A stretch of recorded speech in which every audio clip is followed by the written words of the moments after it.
Tadi saja yang jalan rehat, keluar makan, nampak pula yang ni elok di gantungannya.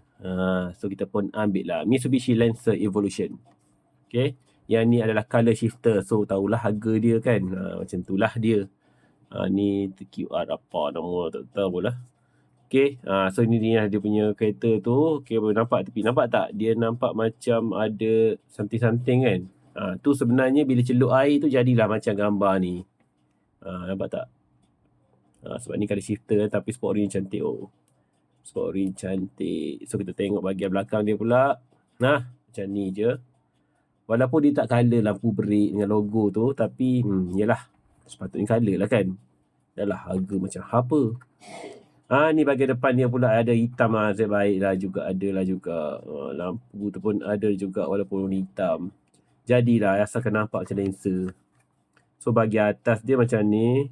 Okay, depan tu, atas bonet depan tu pun okay lah. Jadilah. So bahagian bawah dia macam ni. Berkilat ya. Ni nampak mahal sikit. Bawah dia cantik So belakang ni. Ni dia. Bila dia shift tu, nampaklah colour dia jadi macam tu. Okay. Kalau panas jadi macam tu. Kalau sejuk jadi macam tu. Mitsubishi Lancer. Cantik.